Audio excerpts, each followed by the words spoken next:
Fidèles téléspectateurs de Mourchid TV, bonsoir.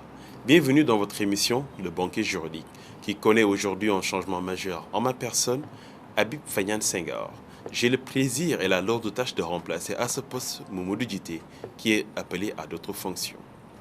Allant toujours dans ce sens, l'émission a pour but de vous décortiquer l'actualité juridique du pays. Allant en ce sens d'actualité, nous venons de sortir de contexte d'élections communales et nous nous dirigeons vers des élections législatives. Allant en ce sens, quels sont les postes autres que celui du président de la République qui ouvrent droit à un suffrage universel? Nous avons notamment celui de maire, celui de conseil départemental et de député également. Comment sont-ils élus? Quels sont leurs rôles, missions et fonctions sont tant de questions que les Sénégalais se posent. Nous avons le plaisir et l'honneur de recevoir sur ce plateau M. Mohamed Ndiaye qui va répondre à ces questions. Monsieur Ndiaye, bonjour. Bonjour, M. Senghor. C'est un plaisir de vous recevoir sur ce plateau. Tout le plaisir me revient. Tout d'abord, je vous remercie de l'invitation. Donc, je me souviens de nos rencontres à la Faculté des sciences juridiques et politiques. Exactement. C'est aujourd'hui un honneur de vous rencontrer ici dans ce plateau, donc de haute facture. Vous avez toujours représenté et vous avez porté haut la main les couleurs de la Faculté des sciences juridiques. Dans le cadre des débats ensemble, nous avons essayé pendant longtemps de rehausser le niveau et d'aller dans ce sens. Je vous remercie pour votre présence et également ce fut un plaisir partagé.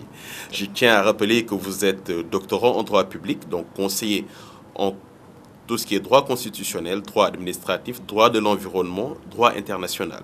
Vous êtes également délégué national à la transition vers la Première République sénégalaise et porte-parole du parti Awalé. C'est bien cela? Oui, absolument. Exactement. Et c'est un plaisir de vous recevoir sur ce plateau. Tout le plaisir est pour moi. Donc, nous venons de sortir des élections qui vont faire beaucoup de bruit, donc à savoir les élections communales et départementales également. Et nous nous dirigeons aussi vers des élections législatives. Tout d'abord, revenons aux élections communales et au poste de maire. Donc, beaucoup de maires ont été élus, donc nouvellement, d'autres ont été réélus. Quelle est d'abord votre appréhension quant au déroulement des élections? Bon, déjà, je pense qu'il faut saluer le processus de la démocratisation ou bien de la démocratie au Sénégal, parce que vous n'êtes pas sans ignorer que le Sénégal a toujours été considéré comme étant parmi les vitrines de la démocratie en Afrique, et ça a toujours été le cas. Nous avons maintenu ce cap et pendant longtemps nous devenons et nous demeurons du moins un exemple au niveau de l'Afrique, mais aussi à travers le monde. Donc moi, je pense que les élections se sont passées dans les règles de l'art et ça a beaucoup profité à l'opposition dans le cadre de certaines zones sur le plan électoral. C'est ce qui a salué. L'autre chose, ça montre également le soif de la démocratie que ressentent les Sénégalais le plus souvent. Et dans ce cas, ils ont l'habitude de voter en fonction de leur appartenance, mais aussi en fonction des réalités. Donc, ils ont porté un jugement et je rappelle que les élections, c'est souvent un rendez-vous entre le peuple et les demandeurs de voix. Et ça a été le cas. Le peuple a choisi le plus souvent, en tout cas pour les élections locales, du côté de l'opposition. Et par rapport à ce choix qu'a eu à effectuer la population, des maires ont été élus. Pouvez-vous nous définir juridiquement qu'est-ce qu'un maire? Un maire peut être défini de façon très succincte comme étant une autorité locale qui a été choisie par la voie du suffrage universel direct par sa population locale pour qu'elle assure donc l'autorité locale les affaires courantes ou bien donc les affaires locales. Parce qu'il faudra revenir un peu sur le processus de la décentralisation parce que la décentralisation requiert ce qu'on appelle en 4 conditions. Il va falloir que le pouvoir central détermine d'abord l'existence d'une personnalité morale, c'est-à-dire c'est un choix politique. L'autre condition, c'est la condition en rapport avec l'existence d'un intérêt local, c'est-à-dire lorsque vous prétendez devenir une collectivité locale, il faut disposer d'un intérêt ou bien une affaire qu'il faut gérer. L'autre chose, c'est l'existence d'un contrôle, c'est-à-dire que les collectivités locales, ce sont des institutions infra-étatiques. La dernière condition, c'est la condition de l'existence d'une autorité locale. Et cette autorité locale est choisie par les populations locales pour gérer leurs propres affaires, ce qui relève de la décentralisation territoriale. Exactement. Dans votre propos, vous avez eu à souligner le fait que le maire est une autorité décentralisée, donc c'est-à-dire que c'est l'État qui lui confère ces pouvoirs-là. Et maintenant, par rapport à ce processus de décentralisation, pouvez-vous nous dire quelles sont les compétences que l'État a attribuées au maire? D'abord, par rapport au processus de la décentralisation, c'est un processus assez long, je dirais même kilométrique, mais quand même, on peut résumer que le Sénégal a connu d'abord un processus de la décentralisation donc depuis 1960.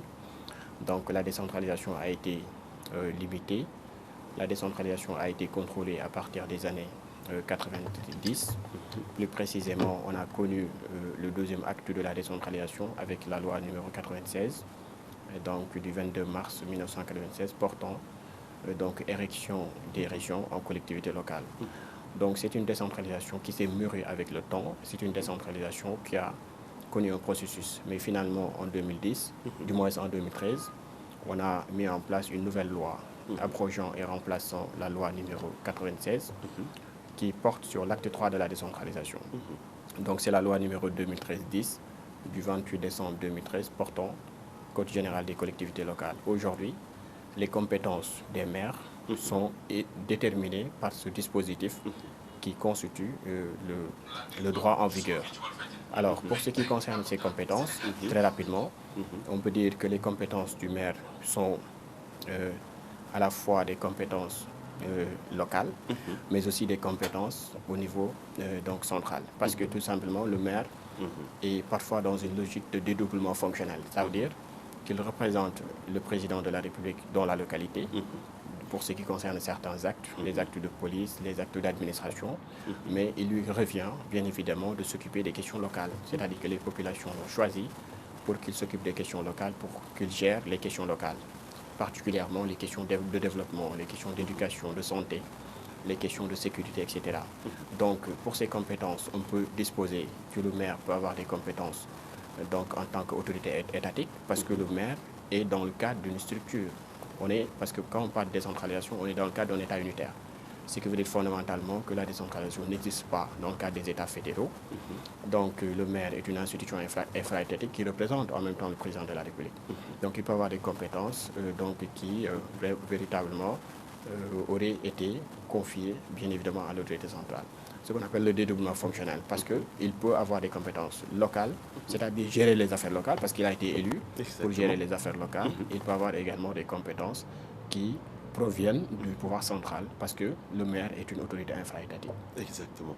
Donc, étant une autorité infra-étatique, comme vous le dites, elle est un démembrement de l'État. Tout à fait. Donc, et l'État a décentralisé ses pouvoirs, mais il n'a pas décentralisé la totalité de ses pouvoirs.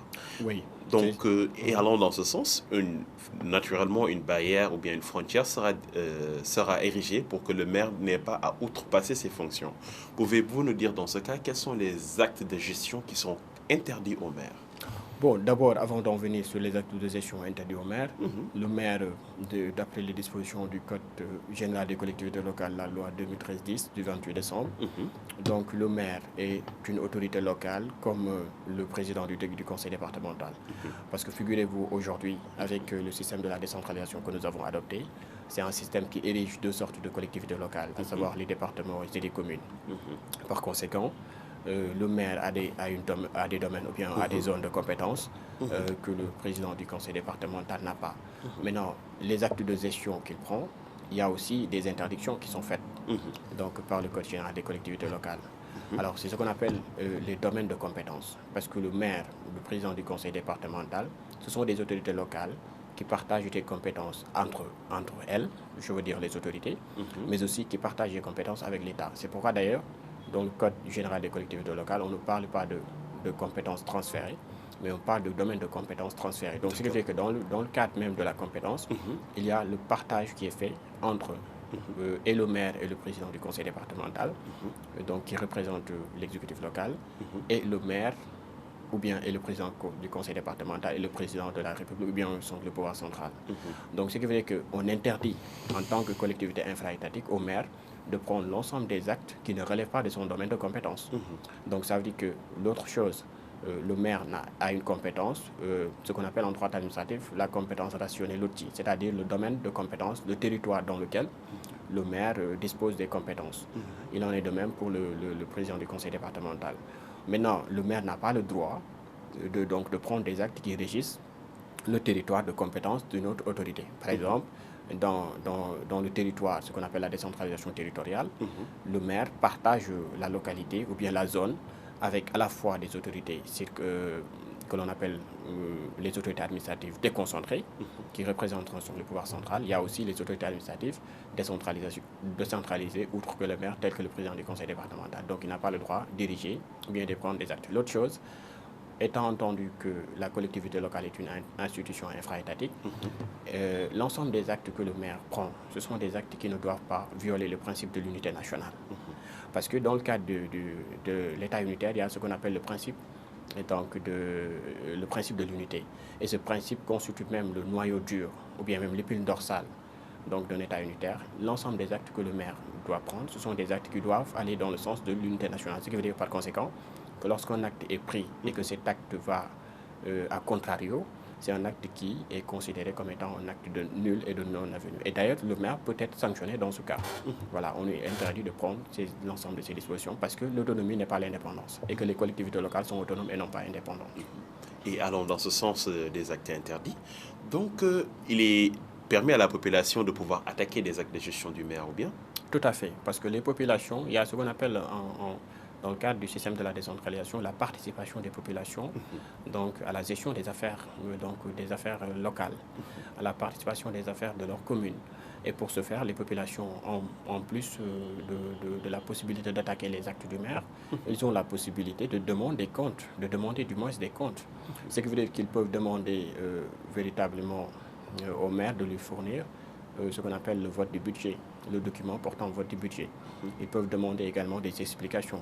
Mais les populations ont aussi la possibilité d'attaquer les actes du maire, parce que les actes que le maire prend en tant qu'autorité administrative, ce sont des actes que l'on appelle des actes administratifs. Et que ces actes administratifs peuvent être conduits devant le juge administratif. Et dans ce cas, les populations ont la possibilité d'exercer ce qu'on appelle en sens un recours pour excès de pouvoir. Et que le recours pour excès de pouvoir s'exerce au niveau de la chambre administrative de la Cour suprême. Ce qui veut dire que lorsqu'une personne riveraine ou bien une personne vivant dans la collectivité ou bien sur le département, lorsqu'elle constate que l'acte que le maire a eu à prendre, c'est un acte qui n'est pas en conformité avec le droit, donc c'est une supposition faite, il pourra donc conduire l'affaire devant la chambre administrative de la Cour suprême. Et dans ce cas, elle pourra demander l'annulation.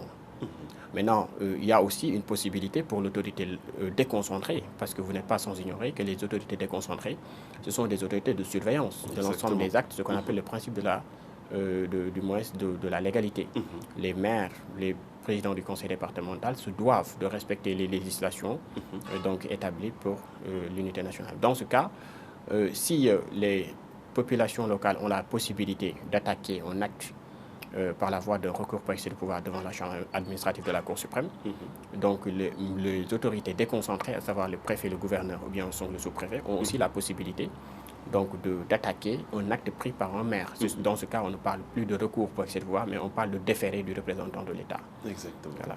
Donc, si je comprends bien, que ce soit les populations, si les populations ont constaté un acte de gestion par rapport au maire qui est entaché d'irrégularité, ils auront le choix entre de saisir donc, la Cour suprême, la Chambre administrative de la Cour suprême pour recours pour excès de pouvoir, ou bien aussi ils peuvent aussi aller se référer directement aux autorités déconcentrées de l'État, à savoir tout ce qui est préfet et gouverneur, pour qu'ils puissent annuler les actes de gestion que pose un maire. Bon, le gouverneur, le préfet ou bien le sous-préfet, en tant que représentant de l'État, peuvent être saisis par les populations locales pour, dans ce cas, préciser au maire que l'acte qu'il a eu à prendre, ou bien au président du conseil départemental, que c'est un acte qui n'est pas en conformité avec la légalité. Et dans ce cas, c'est ce qu'on appelle une saisine d'une autorité locale pour lui demander, de demander en retour, si je peux m'exprimer ainsi, au maire de revenir sur ces actes. Maintenant, l'autorité déconcentrée aura la possibilité de saisir le juge ou bien de saisir directement le maire pour lui demander de revenir sur ses actes. Alors lorsque le maire ou bien le président du conseil départemental refuse, il pourra faire ce qu'on appelle un déféré, c'est-à-dire conduire l'affaire devant la chambre administrative de la Cour suprême pour demander l'annulation. Et dans ce cas, on l'appelle déféré provoqué. Provoqué parce que ce sont les populations ou bien la personne requérante ou bien intéressée qui a voulu à ce que l'acte soit déféré devant le juge. Donc, il a provoqué l'autorité déconcentrée pour lui demander de conduire l'affaire devant le juge, c'est-à-dire la chambre administrative de la Cour suprême. Maintenant, il y a ce qu'on appelle le déféré spontané, c'est-à-dire que l'autorité déconcentrée, c'est-à-dire le gouverneur, le préfet ou bien le sous-préfet, peut bien évidemment déférer, sans pour autant d'ailleurs qu'une personne vivant dans la localité lui en demande, déférer directement l'affaire lorsque le juge... Faire une autosaisine. Voilà, faire une autosaisine, si on peut l'appeler ainsi, sur l'affaire, après avoir saisi le maire pour lui demander de revenir sur ses actes, parce que nous ne respectons pas la légalité, il pourra saisir directement la chambre administrative de la Cour suprême. Et dans ce cas, on ne parlera plus de déféré provoqué, parce qu'il n'y a aucune personne ou bien aucun citoyen local qui a demandé à l'autorité déconcentrée de le faire. C'est lui-même qui a pris, de par son propre initiative, l'idée donc d'aller conduire l'affaire devant la chambre administrative de la Cour suprême pour demander l'annulation parce que nous suppose que l'acte n'est pas conforme à la légalité. Exactement. Et dans ce sens, vu que le conseil départemental, donc le président du conseil départemental, est une autorité décentralisée comme le maire.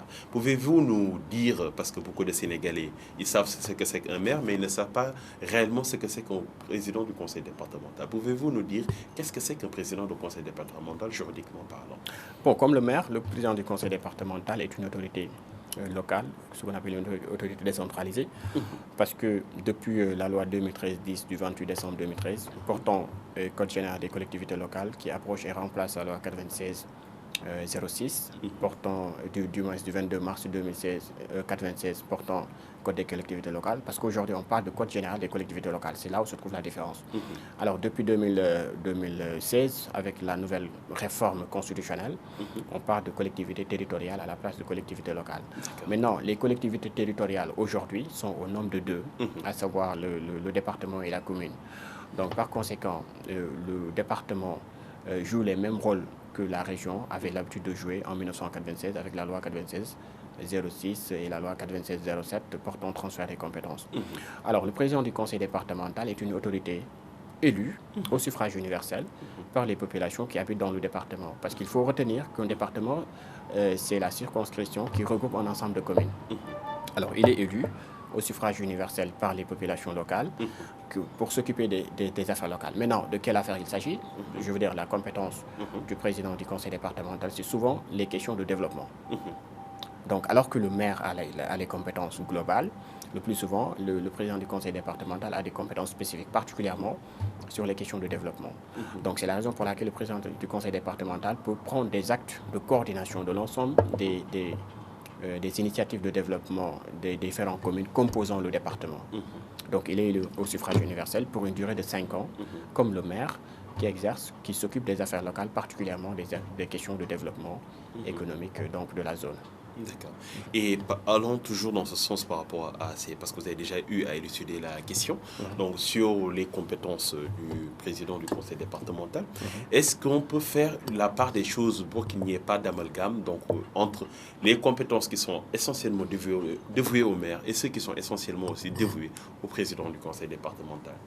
Oui, comment faire cette différence? Bon, cette différence est un peu ténue. Il est difficile, bien évidemment, de faire la différence, mais fort heureusement que le Code général des collectivités locales, du moins des collectivités territoriales, est revenu là-dessus.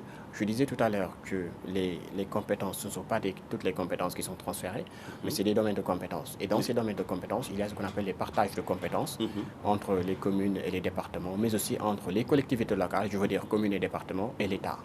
Donc, ça veut dire qu'en matière foncière, il y a ce qu'on appelle des compétences qui sont réservées aux communes, toujours dans le domaine du foncier, des compétences qui sont réservées au département et des compétences qui sont réservées donc, à l'État. Maintenant, pour ce qui concerne la répartition des compétences, on peut prendre l'exemple de l'éducation. Par exemple, dans le cadre d'une collectivité locale, l'existence de départements et de communes, on peut dire, par exemple, pour le système éducatif, ce sont les départements qui gèrent les lycées. Maintenant, pour les écoles primaires, ça relève de la compétence des communes. Donc, voyez un peu. Même dans le domaine de l'éducation et de la formation, donc les écoles de formation, ou bien les lycées, etc., les écoles qui s'occupent donc de la formation technique, ce sont des écoles qui sont gérées par le département. C'est comme les lycées, etc. Maintenant, pour ce qui concerne donc, les communes, ce sont des collectivités qui gèrent les écoles primaires et autres. Donc, dans le domaine du foncier, c'est la même chose. Dans la dimension de l'environnement, de la planification, etc. Mais aussi, l'État vient en appui. C'est-à-dire que pour la détermination véritablement de la politique nationale, ça relève donc de la compétence exclusive, bien évidemment, donc de l'État. Donc, ce qui veut dire que dans chaque domaine de compétence, il y a une répartition qui est faite et de sorte à ce que chaque collectivité locale, je veux dire le département et la commune, aient leurs propres compétences, de sorte à ce qu'il n'y ait pas de confusion en ce qui concerne les compétences. D'accord. Et par rapport à ces actes de décision qui sont pris, tout comme le maire, c'est les actes également de gestion du président du conseil départemental, s'ils sont entachés d'irrégularités, peuvent aussi faire l'objet peuvent aussi être attaqués. Tout à fait, parce que en tant que représentant donc des populations locales, le président du conseil départemental en tant qu'exécutif local, donc il est entouré de conseils comme le maire aussi. Donc ces actes sont considérés comme étant des actes administratifs. Donc ça veut dire que par conséquent, l'ensemble des actes que le président du conseil départemental prend, ce sont des actes qui peuvent faire l'objet d'une contestation par la voie judiciaire ou bien par la voie juridictionnelle. Donc c'est comme le cas avec le maire, avec les déférés, avec le recours pour excès de pouvoir. D'accord. Et vu que nous venons de sortir donc, des élections communales et des élections aussi des conseils départementaux, nous nous dirigeons vers les élections législatives qui ont pour but d'élire les députés. Et maintenant, par rapport à ça, pouvez-vous nous dire donc qu'est-ce que c'est qu'un député? Bon, un député, c'est un représentant donc, de la population. D'ailleurs, comme on a l'habitude de le dire, les représentants sont du peuple. Donc les députés, ce sont des personnalités élues au suffrage universel, comme l'élection du président de la République, donc par les populations locales, pour qu'ils représentent au niveau de l'hémicycle, ce qu'on appelle au niveau de l'Assemblée nationale. Parce que nous avons dans notre système constitutionnel ce qu'on appelle la répartition ou bien la séparation des pouvoirs, qui fait qu'aujourd'hui, il y a ce qu'on appelle le pouvoir exécutif, le pouvoir législatif et le pouvoir judiciaire.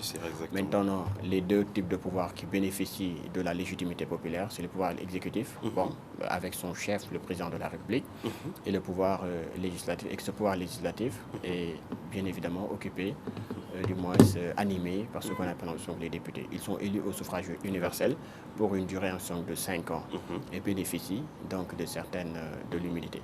Leur rôle, c'est de voter bien évidemment des lois et de contrôler l'action du gouvernement. Exactement. Et aujourd'hui, est-ce que tous les Sénégalais, donc quel que soit leur sexe, quelle que soit leur catégorie d'âge, peuvent prétendre à être députés? Oui, bien sûr, parce que déjà, il faut avoir 25 ans résolus. Donc ça veut dire que si vous avez moins de 25 ans, vous n'avez pas la possibilité de prétendre à la députation. Donc ce qui veut dire que d'après les dispositions du code électoral, il faut avoir 25 ans révolus.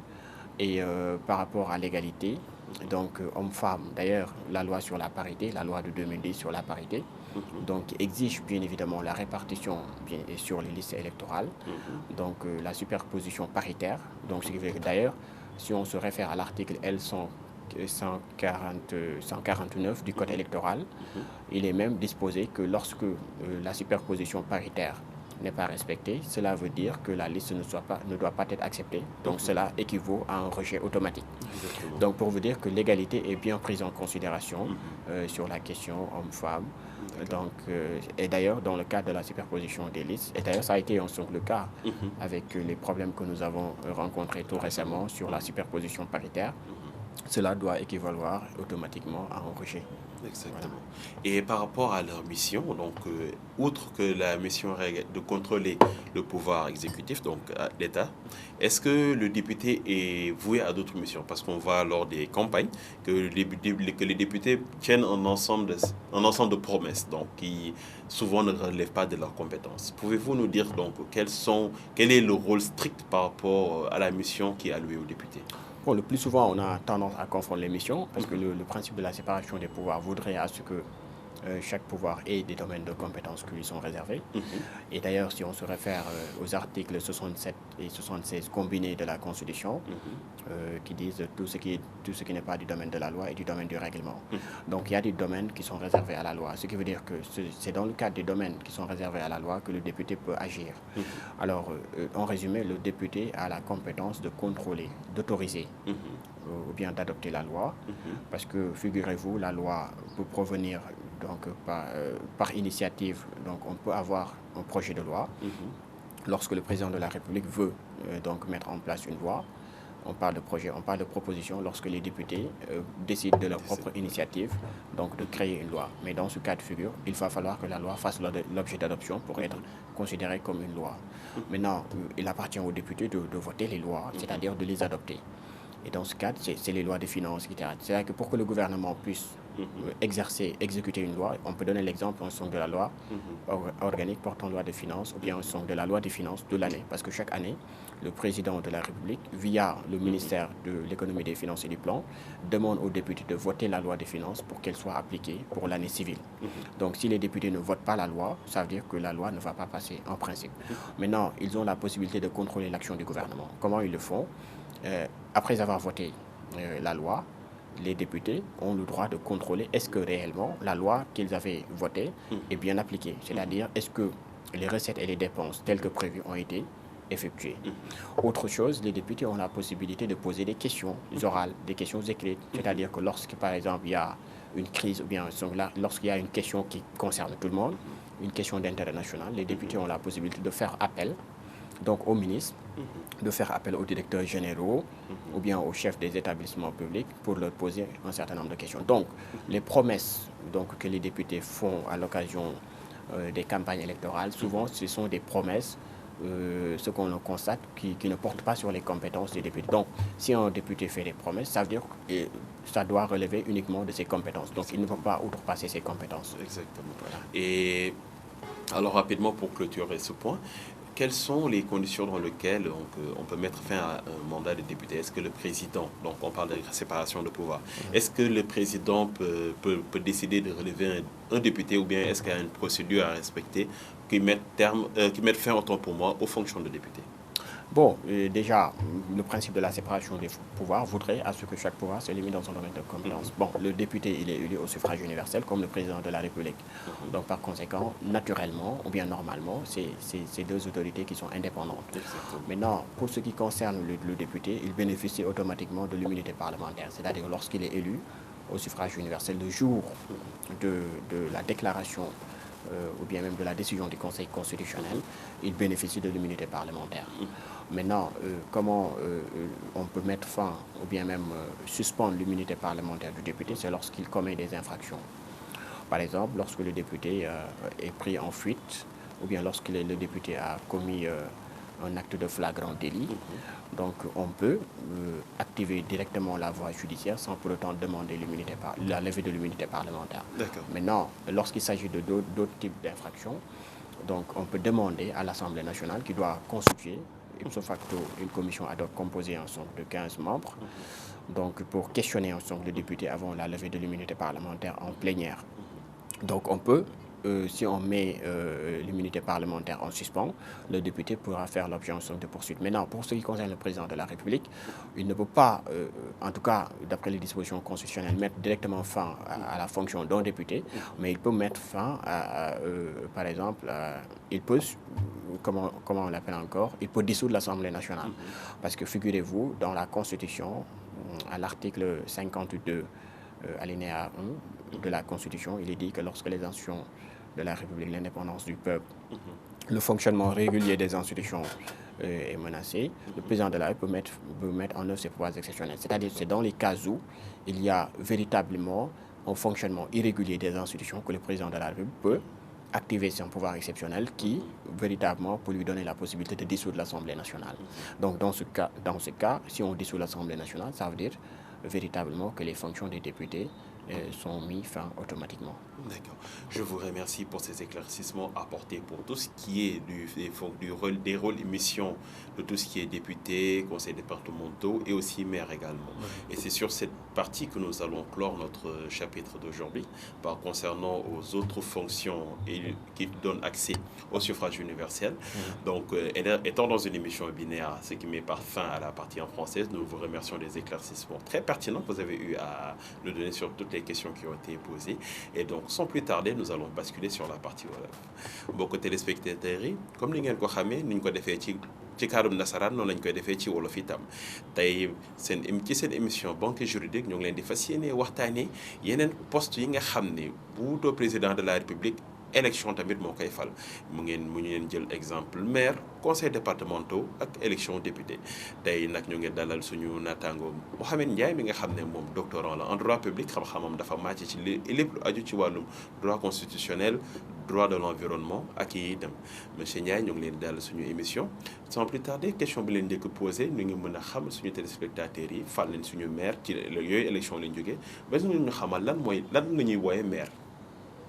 waaw maa ngi lay remercier di la sant ci dalal bi ndax gis naa ne question yi ngay posé wala kii am na solo lool ndax soxal na askan bi boo seetee ci élection la ñuy jógee léegi faaw askan bi xam ñi ñuy tànn ñooy ñan ak nañu tudd maire ñu ngi koy wax ndawal askan bi koo xamante ne askan bi ci boppam ñoo ko tànn tabb ko pour mu lijjanti leen seeni jafe-jafe wala lépp li nga xamante ne mbébét nañ ko ci fa ñu dëkk fa ñu soxee ko muy seen gox loolu nag moo waral maire ñu ne dañ koy tànn du président de la république mooy jël dogal maanaam décret tabb nit mais waa gox bi ci boppam ñuy wax les populations locales ñoom ñooy tànn kenn ci seen biir ne ko yow yaay suñu maire yow lañ dénk lépp li nga xamante ne soxal nañu pour suñu dëkk bi mu naat mën a jëm kanam léegi nag kooku ñu ngi koy tànn ci élection maanaam dañuy dem ci mbañ gàcce gi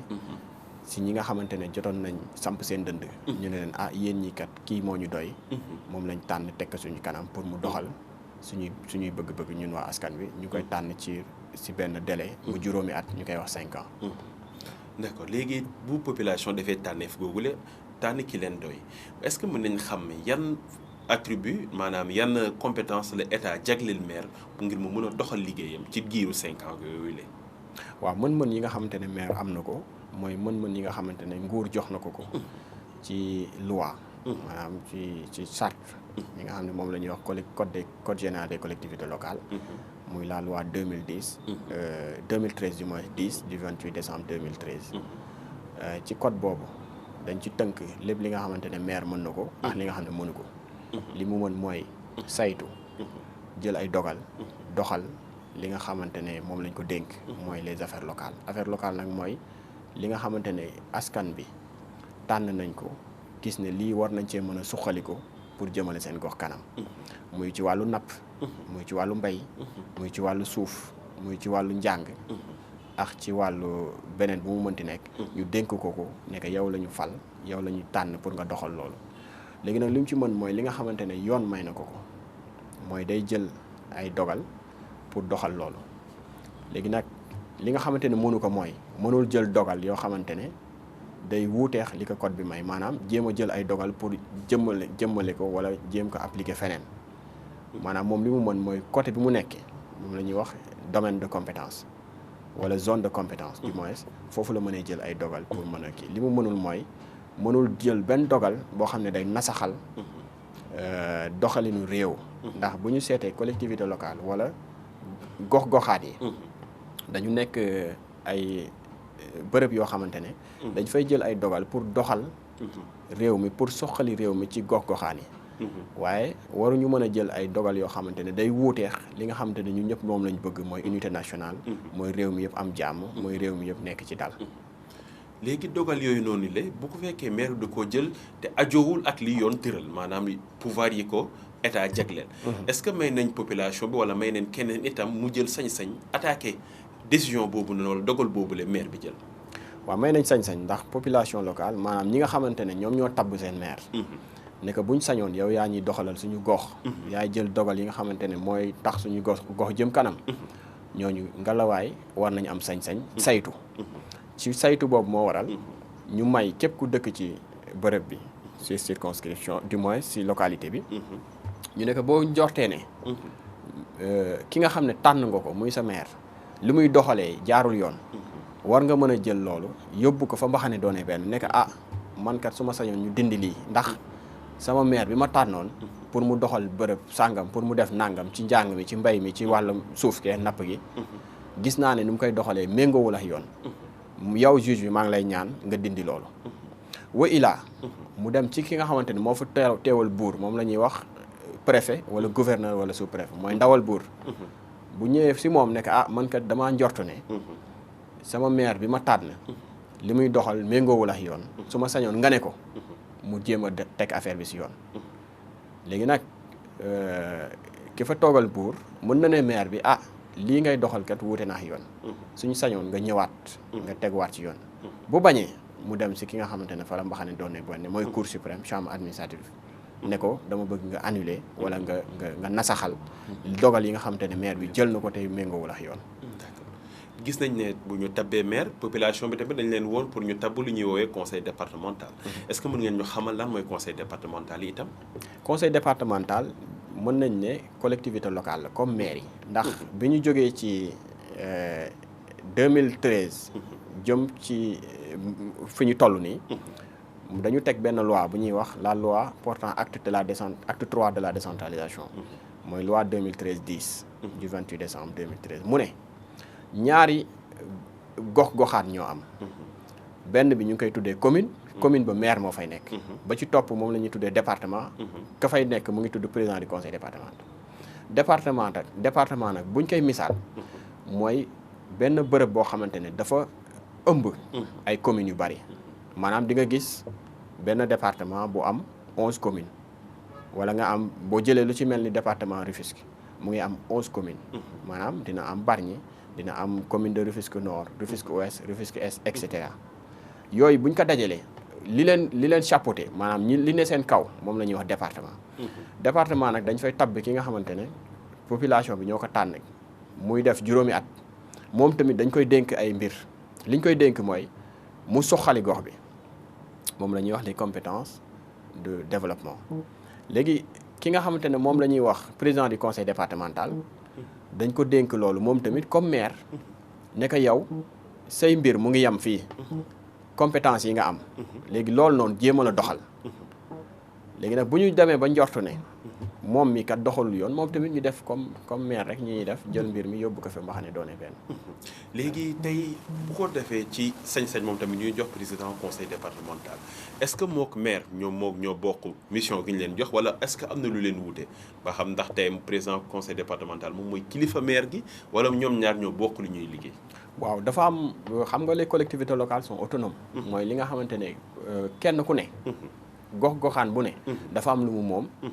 am lu keneen ki moom mooy département dafa am loo xam ne moom na ko lu lu commune moom donc mu wuute heureusement bu ñu demee ci code bi la loi 2013 code général des collectivités territoriales dafa am lu ñu jox parce que loolu la ñuy wax domaine de compétence transféré maanaam ci benn mbir ku ne dafa am loo ci moom boo jëlee ci wàllu suuf dafa am kii lu mu moom keneen ki moomu ko lu ci mel ni domaine national loolu dañ ko dénk ñi nga xamante ne moom mooy communes yi maires yi am nañ droit def ay délibération maanaam ñoom ñooy joxe suuf si pas pour jaay ko mais ñooy joxe suuf si pour nit ñi di def bail moom la ñuy wax les baux maanaam nit ñi mën a dëkk nit ñi mën a def ay commerce ak yu ni mel waaye moomuñu suuf soos dañ ko war a gérer leneen li mooy bu ñu jëlee lu ci mel ni éducation maanaam njàng bi ndax njàngale dafa am lu département moom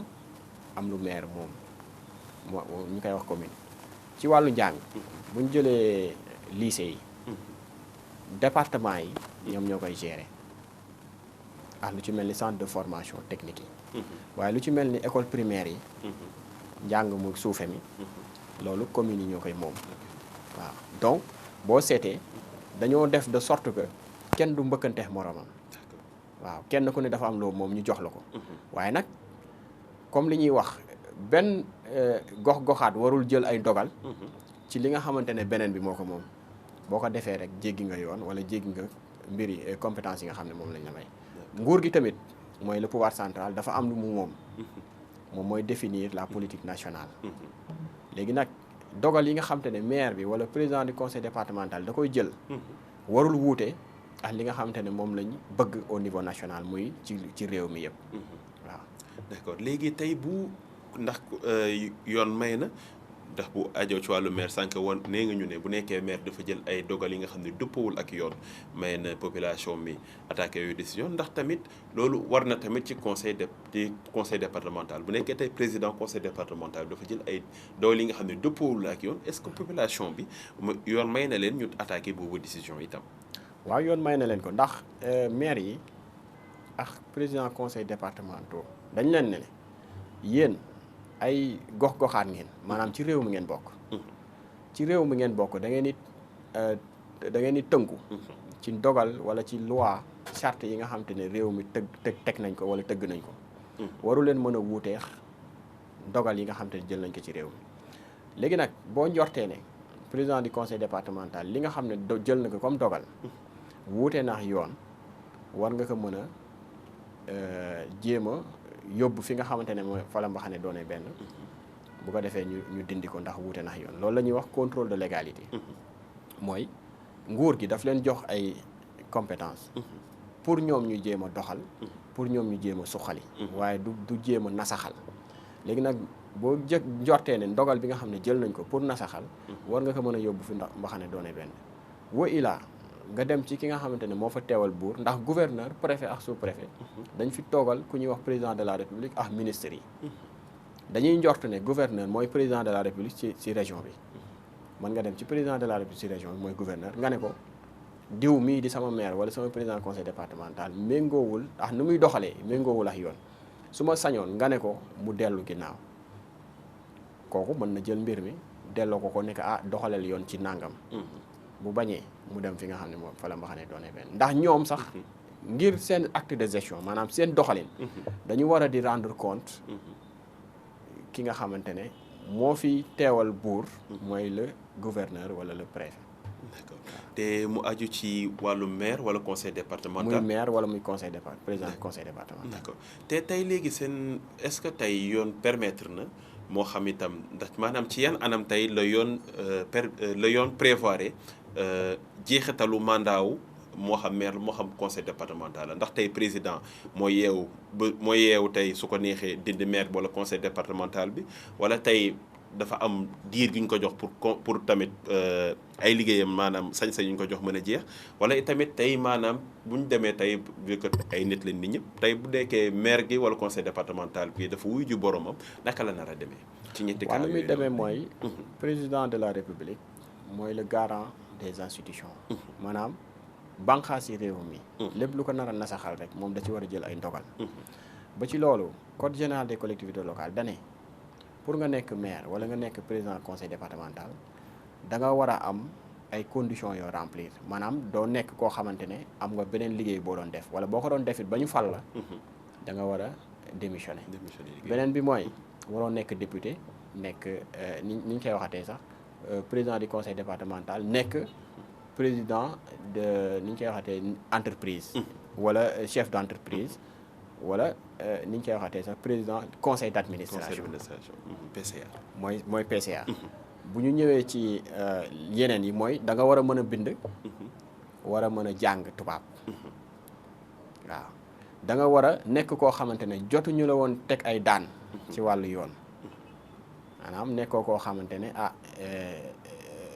yoon mu ngi lay topp wala teg na la ay daan sa casier judiciaire dafa war a nekk vierge beneen bi mooy da nga war a am li ñuy waxatee koo xamante ne da nga war a nekk koo xamante ne sa loxo set na parce que tamit comme président de la république mooy le garant des institutions maire bi wala président conseil départemental bu ñu demee ba saytu ndax dafa am des corps de contrôle lu ñuy wax inspection générale d'État ñooñu at mu ne dañuy jaar ci maire yi ak ci conseil départemental di saytu ndax alal ji nga xamante ne yor nañ ko war ko doxalee réew gox bi ndax ñu ngi koy defee nu mu waree bu ñu gisee ne kat def nga ay détournement wala yow mënoo jàng tubaab wala yow mbir mi tegoo ko ci yoon le ministre des collectivités locales mën na jël dogal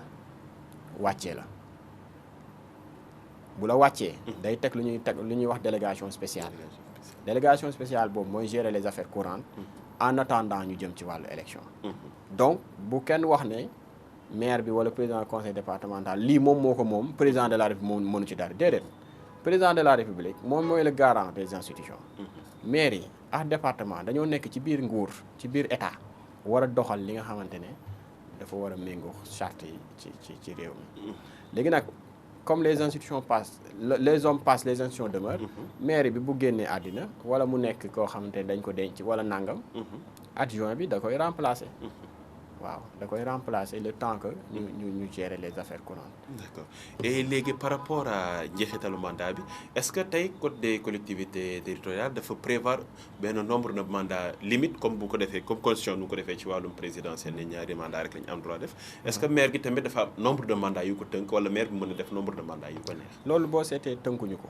ndax maire yi ak président conseil départementaux yi mën nañ def nombre de mandats tant que ñu ngi remplir conditions yi nga xamante ne teg nañ leen ko loolu nag dafa wuutee mandat président de la république bi nga xamante ne bi ñu ñëwee 2016 dañoo def réforme avec la réforme du 20 mars 2016 ñu ne désormais wala fi mu ne bëgg nañ ki nga xam ne mooy jiitu réew mi mooy président de la république du def ñaari mandats yi tegloo ñaari mandats yi tegloo nag mooy mënul def mandat defaat mandat ba pare bëgg a defaat mandat mënul def lu ëpp du moins lu ëpp ñaari mandat yi tegloo maanaam mënul def mandat defaat mandat bëgg a defaat mandat loolu nag liñ ci dégg mooy bu defee mandat defati mandat du mën a defaat waaye bu amee keneen ku def moom mën na ñëwaat jéem a def waaw léegi nag loolu amul ci collectivité locale yi tant que yaa ngi nekk ki nga xamante ne liñ lay laaj yaa ngi koy matal mooy yaa ngi nekk ci yaa ngi jouir de tes droits civiques et politiques maanaam teguñu la ay daan maanaam defoo ay détournement maanaam dégg nga tubaab yaa ngi mën bind yaa ngi mën lire yaa ngi newoo ci loxoy yoon nangam ak nangam nekk nga ci fichier électoral bi mën nga voter boo laajee askan bi tant que ñu ngi lay dénk rek mën nga nekk maire moo waral léeg-léeg nga gis maire bu def 19 ans 20 ans ci benn gox tant que population yi ñu ngi koy wóolu di ko tànn rek moom amul limite ci wàllu mandat. tant que donc nombre de mandat mën nañ tënk mën nañ ne ci population bi nombre de mandat ci population bi la dépend tant que population bi ñu ngi koy wóolu di ko jox seeni baat maire bi mën na continuer di doxal mu wuute nag président de la république nga xam ne constitution avec la réforme 2016 avec l'article 27 dane benn jiitu réew mënul def ñetti mandat yu tegloo maanaam lu ëpp ñaari mandat yu tegloo benn jiitu réew mënu ko loolu la constitution bi wax. d'accord tey ñu ngi jëm ci wàllum élection législative mooy maanaam fu ñu war a tabb député ñu war a teewal population sénégalaise ci pencum ndaw réew mi. tey mën est-ce que mën nga ñu wax lan mooy député. député mooy ndawal askan bi. ki nga xam ne askan bi ñoo ko wóolu. mu dem ba si moom dagaan seen baat. ne leen bu ma sañoon ngeen tabb ma fa nga xamante ne fa la ñuy jëlee dogal. yi nga xam ne mooy tax. ñu mën a jël gafak réew mi dugal ko ci hôpital dugal ko ci école dugal ko ci nàngam ndax bu joxul autorisation exécutif du mën a def dara léegi nag kooku dafa am condition yi ñu koy tànnee mooy dañ naan ko da nga war a am ñaar fukki at ak juróom yu mat boo ko amee ba pare yow yoon tegul ay daan nekk nga ci fichier électoral bi mën nga voter mën nga fal yow boo laajee ñu dem élection au suffrage universel mën nañ la fal waaye nag buñ la falee dafa am loo mën am loo mënul li nga mën mooy nga voter ay loi maanaam tey boo demee ba gis ne war nañoo mën a jël ay ndogal ci wàll bii wala ci wàll bee buñ ñëwee ba saisir la yow yaay wax na dinaa ko def wala duma ko def dinaa ko valider wala duma ko def ndax député bu adopté wul loi bi du mën a jàll. d'accord bu ko defee léegi kon gis nañ ne député daanaka faram-fàccee nga ñu ne lan la député wala nekk. tey nag ci réewum Sénégal gi ñu nekk est-ce que tey képp ku jug rek mën na nekk député wala dafa am ay critères yi nga xam ne yoon du ko tëral pour permettre ñenn ñi mu nekk député ak ñeneen ñi bañ a nekk député. waaw li yoon tëral mooy da nga war a am ñaar fukki at ak juróom yu mat da nga war a nekk koo xamante ne jotuñu laa daan da nga war a nekk koo xamante ne da ngaa nekk ci fichier électoral bi maanaam yow war ngaa mën a voter war ngaa mën a fal war ngaa mën a falu da nga nekk koo xamante ne sa loxo set na yeneen ak yeneen bari na waaye mën nañ ci limandi yooyu li ci topp mooy da nga war a dem dagan baatu askan bi ne leen man kat dama bëggoon ngeen fal ma bu ñu la falee nag yow moment boobu mën nga nekk député bu fekkee ne conditions yi yëpp remplir nga ko war nga mën a nekk député beneen bi mooy da nga war a nekk ci parti politique wala nga nekk ci coalition de parti politique boo xamante ne reconnaître nañ ko déposé na matal na lu ñuy wax parrainage yi parce que tamit 2018 dañoo dugg ci li nga xam ne mooy parrainage ndax dañoo saytu seet ne parti politique yi dañoo ëpp lu dañoo bari ëpp nañ ñaari téeméer ñu ne woon kat dafa jot ñu jël ci ay ndogal ñu teg loi sur le parrainage ñu ne képp ku bëgg a dem élection da ngay natt sa bopp ba pare ñu ne la da nga war a am 35000 parrains minimum wala 55000 parrains maximum boo ko amee ba déposé ba yooyu yëpp bu wuute nax conditions yi ma wax léegi yow war ngaa mën a dem élection parce que yow kese war a mën a dem élection da ngay am parti wala nga nekk coalition ci de parti wala nga nekk ci benn mouvement bu matal ay parrainage léegi daanaka loolu la yoon teg léegi nit ki bu rassemblé lu ñuy def parrainage dem élection population sénégalaise bi tabb ko ba mu dem assemblée nationale lan la ñuy xaar ci mission wu député en tant que tel. li ñuy xaar si moom mën nañ ko tënk ci ñetti mbir bu njëkk mooy député dafa war a nekk koo xam ne buñ ko indilee loi wala ndogal boo xam te dañ ko bëgg a jëfee ci réew mi moom la ñuy wax loi moom da koy nangu mbaa mu bañ ko maanaam tey président de la république bu bëggee doxal mbir day jël dogal jaarale ko assemblée nationale ne man kat dama bëggoon doxal lii programme sàngam damay ñaan yéen député yi ngeen nangul ma ko moom la ñuy wax adoption bu fekkee ne député yi nangu nañ ko président mën na ko doxal wala ministre yi mën nañ ko doxal moo waral chaque année da ngay gis pour ñu nangul exécutif maanaam président de la république ak ay ñoñam ñooy gouvernement pour ñu nangul leen ñu jëfee loi de finance maanaam gafak réew mi ñu dugal ko fañ ko war a dugal dañuy jaar assemblée ne leen temps la ñu am lii mooy gafa gi bëgg nañ ko dugal fii ci wàllu santé ci wàllu njàng ci wàllu napp ci wàllu nàngam buñ ko defee député yi ne ñun kat d'accord nañ ñu door ko def buñ ko deful bu ñu d'accordul duñ ko mën def loolu mooy mission bi njëkk bi député war def beneen bi mooy day contrôler maanaam bu la joxee ndogal ba pare day seet ndax kat ki la abal bët mooy wax fi ngay xool yaa ne que dama bëggoon jël kat gafa gi dugal ko bërëb sàngam ak fii day seet ndax fa nga ko waxoon def nga fa def nga ko foofu te loolu da koy évaluer chaque année ba ci topp mooy mën na def ay questions orales wala écrites maanaam député yi ñooy ñi nekk ci pencum ndaw réew mi bu ñu demee ba saytu ne réew mi kat ni muy doxee ci wàllu nàngam gis nañ ne dafa jéggi dayo wala taga tembe na dañuy woo ki nga xam ne moo géré lool ne que sëñ bi buñ sañoon nga expliquer ñu bërëb bi lan moo tax mbir mi sooxe te bu boobaa dañ ko war a tontu ci loolu ndax mooy teewal askan bi foofu ñett yooyu lañ mën a wax ne ci gàttal war na ko mën a def léegi gis nañ ne macha allah rôle député dafa sacré ndaxte moom mooy contrôler daanaka muñ ne nit ñu ëpp doole ci réew mi léegi est-ce que yoon prévoir na dara pour mën leen protéger bu ko defee lépp ku jógee ci wàllum nguur gi du leen mën a nasaxal ba duñ mën a def seen liggéey correctement est-ce que am na lu yoon prévoir pour mën a protéger député yooyu li yoon prévoir moom mooy immunité parlementaire ñu koy wax malaanu kiiraay ndax député bu fekkee mooy teewal askan bi fa ñuy dogalee fa ñuy nangoo li ñu war a dogal kooku dañ ko war a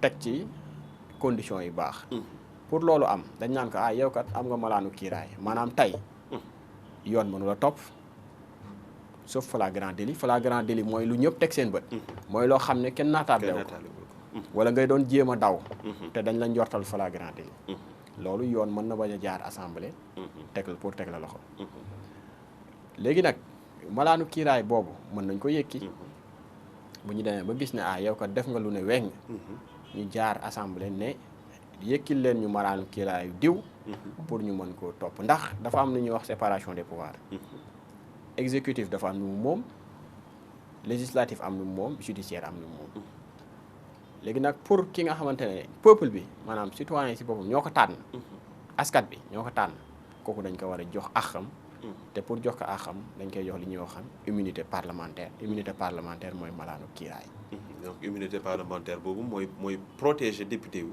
ci daanaka ci nguur gi mën nañ ko waxee noonu est-ce que kon ci question bu mujj mën nañ ne est-ce que président de la république am na sañ-sañu folli député. président de la république mënul folli député ndax falu ko. ndax yow ki la fal moo lay mën a folli ndax moom dañ ko fal. ni ñu falee député bi. li ñu falee député bi mooy dañ ko tabb pour juróomi at. nekk ci juróomi at yi saytul ñu liggéeyu gouvernement wala nga bañal ko wala nga nangul ko. léegi nag bu juróomi at yi jeexee. député yi ci boppam dañuy demaat ña leen faloon ne ah man ko dama bëgg ngeen falaat buñ ko falaatee mu dellu buñ ko faloo mu toog. président de la république donc lu mu mën mooy constitution daka may doole joo xam ne. bu demee ba saytu ne bànqaasi réew mi doxul na mu war a doxee. mën na def li ñuy wax les mesures exceptionnelles mën na ko activer. mooy article 52. daane président de la république bu demee ba gis ne bànqaasi réew mi maanaam tey ma joxe lu ci mel ni misaal ñu amoon assemblée nationale boo xam ne opposition bi moo fa ëpp doole. président de la république bëgg a jàllale loi muy ndogal saa yu ko jàllalee rek du jàll saa yu ko jàllalee dañ koy rejeté. waaw loolu bànqaasi réew mi du dox. moo waral constitution ne ko boo demee ba saytu ne bànqaasi réew mi doxul na mu war a doxee lu ci mel ni assemblée.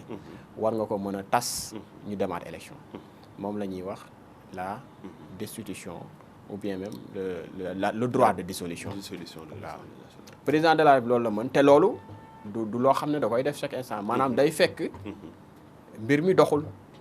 day fekk réew mi moo soxla ne mbir mi ñu war ko doxal te nit ñi kale ko doxaluñ ko. mooy lu tubaab naan à situation exceptionnelle mesure exceptionnelle. léegi nag mesure exceptionnelle dañ ko may président de la République parce que bu ñu fàtte ne président njiitum réew mi mooy le garant des institutions. le garant du fonctionnement des institutions. mooy que ne bu bànqaasi réew mi doxul. yaa xayti war na mën a jël ay dogal. nekkat damaa bëgg bànqaasi réew mi dox pour mu dox damay wàccee bii nga xam ne jotoon na fi dox te mënul dox. statu quo moo am. donc ñu defaat élection demaat ci peuple yi ñu falaat. bu ko defee mu mën a am majorité pour mën a doxal. ok daanaka question yi ñu posé woon ci macha allah indi nga ñëw ci ay leeral yu jéggi dayoo. ci daanaka ci yile kàddu la ñuy yemale suñu jotaay kay bi ñu ngi leen di jaajëfal yow monsieur Ndiaye mi ñoo ngi fàttali ko yow doctorant nga en droit public. te macha allah question yu jot a posé yëpp indil nga ñu ay xam-xam te yaakaar naa ne téléspectateurs yi itam am nañ leen di njëriñ te. tamit xam nañ ne gën nañ xam tey lan mooy rôle député lan mooy rôle conseil départemental ak maire yi nga xam ne ñoom ñoo leen di tabb kon mbokku téléspectateurs yi ñoo ngi leen di jaajëfal ci seen fidélité ci les kàddu la ñuy yemale suñu jotaayu tey bi ñoo ngi leen di jox jig daje fan yi incha allah.